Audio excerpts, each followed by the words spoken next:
Europe 1. Vous écoutez Culture Média sur Europe 1, 9h30, 11h avec Thomas Hill et votre invité ce matin, Thomas. Oui, je reçois ce matin Laurence Deleur. Vous avez co-réalisé un documentaire, je le disais, édifiant qui sera diffusé ce soir sur Arte. Il s'appelle Hold Up sur les vieux. Dans l'espoir de soulager les finances publiques, de nombreux États ont fait le choix de confier le grand âge aux bons soins du secteur privé.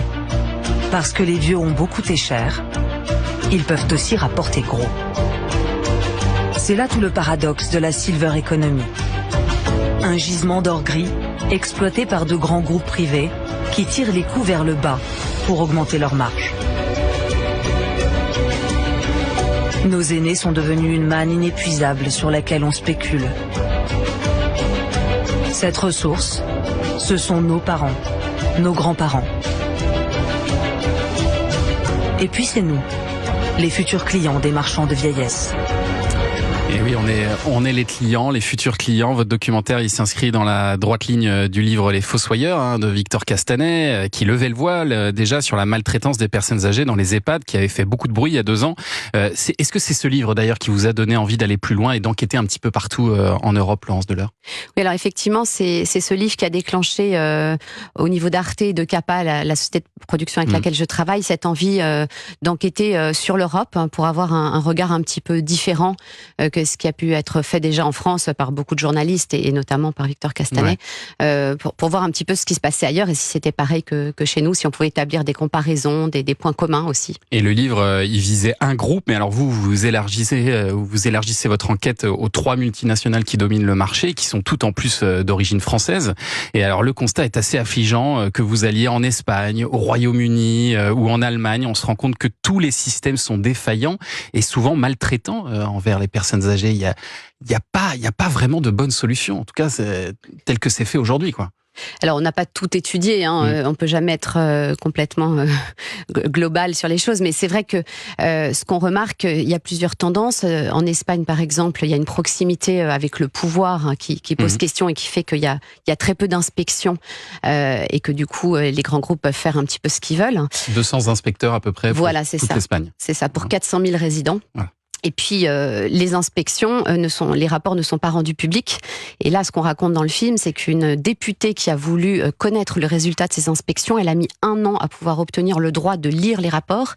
Elle n'a pas eu le droit de faire des photos et elle a dû signer un contrat de confidentialité disant que si elle révélait ces informations, elle risquait des poursuites pénales. Donc c'est vous dire le degré de transparence dans ce pays. Et alors vous prenez des exemples d'alternatives aux EHPAD qui sont aussi problématiques. Vous prenez l'exemple de l'Allemagne qui favorise l'aide à domicile pour que les gens restent chez eux. Donc sur le papier, ça semble assez positif. Mais derrière, en fait, on se rend compte que certaines agences de placement, elles organisent une forme d'esclavage moderne, en fait. Voilà, alors c'est effectivement ce qu'a dit le Conseil économique et social européen qui a mené une enquête là-dessus, c'est qu'il y avait des situations qui s'apparentaient à de l'esclavage moderne.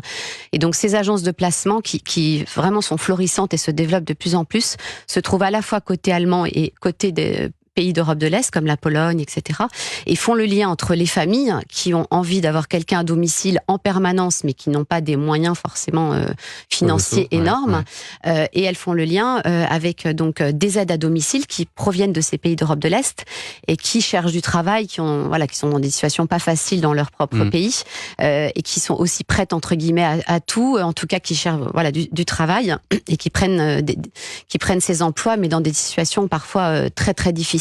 Où elles peuvent être amenées à travailler 7 jours sur 7, à des horaires pas possibles. C'est ça, sans formation aucune, en se retrouvant avec des gens qui sont dans un état vraiment très très très compliqué. On a le témoignage de Anna Olisch, qui s'est retrouvée avec une personne qui avait un rein en moins, un estomac opéré, qui est mort dans ses bras quelques jours plus tard, et elle était toute seule avec cette personne. C'est sa spécialité, quoi. Elle n'avait aucune formation. Voilà.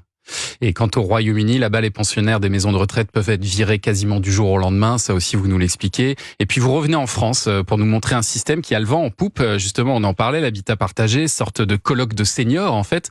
Sauf que là encore, vous nous montrez que le coût, il est souvent exorbitant, et le personnel pas toujours compétent. C'est ça. Alors effectivement, il y a un reste à charge affiché. On parle donc de la société AGV qui a été rachetée par Korian début 2018. Korian qui est devenu Clariane. Il y a un reste à charge affiché qui est actuellement de 1 850 €. Mais en fait, il y a plein de frais en plus.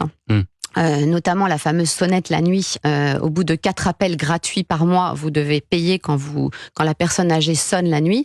Il y avait l'animal de compagnie qui coûtait 88 €, des frais de dossier à 900 €, tout un tas de le petit déjeuner et le linge, ça coûte 124 € en plus. Voilà, tout un tas de frais qui se rajoutent. Et là, il n'y a pas plus de 2 jours, j'avais une famille qui m'a contactée suite au documentaire, qui me disait qu'elle avait retiré la personne âgée de la colocation parce qu'elle dépensait 2300 € et que c'était beaucoup trop pour eux. Hors de prix. Donc il y a des départements qui s'alarment de ce coût élevé et c'est une des raisons pour laquelle certains départements sont réticents à ouvrir leurs portes, à donner l'autorisation à Gévi d'exercer, à leur personnel d'exercer. Mais alors après ce tableau noir, vous nous offrez quand même pendant les dernières minutes de votre doc, Laurence Deleur, une lueur d'espoir en prenant l'exemple du Danemark qui a un vrai service public du 4e âge, mais un service qui leur coûte très cher. C'est ça, c'est pas rien n'est idyllique. Enfin, il y a aucun pays où vous allez trouver une situation totalement satisfaisante. Effectivement, il y a beaucoup d'argent qui est dépensé là-bas pour les personnes âgées. Et moi, ce qui m'a le plus frappé, c'est surtout la puissance de frappe de ce lobby qui s'appelle Eldresagen, qui est une association mais qui regroupe un Danois sur 7, parce qu'ils leur ont offert beaucoup d'avantages. Donc il y a des gens, y compris très jeunes, qui adhèrent à l'association. Une sorte de syndicat des personnes âgées, quoi. Exactement, mais avec un immeuble entier, 200 salariés, énormément d'antennes dans tout le pays, et ils font plier le gouvernement sur certaines mesures, mais parce qu'ils font des enquêtes, des rapports, et ils passent à la télévision, ils côtoient des ministres tous les jours, et je trouve que c'est très intéressant comme modèle pour réfléchir pour les autres pays européens, qu'il y ait une mobilisation un petit peu citoyenne qui puisse s'exercer, pas seulement être passif en attendant que le politique fasse tout, en fait. Et c'est vrai que la question derrière, finalement, c'est qu'est-ce qu'on est prêt à payer collectivement, à payer pour les personnes âgées, ou est-ce qu'on préfère ignorer tout ça jusqu'au jour où on sera nous-mêmes concernés? Hold Up sur les vieux de Laurence Deleur et Nathalie Anselme, c'est sur Arte ce soir à 21h. Restez avec nous pour suivre l'actualité des médias dans un instant.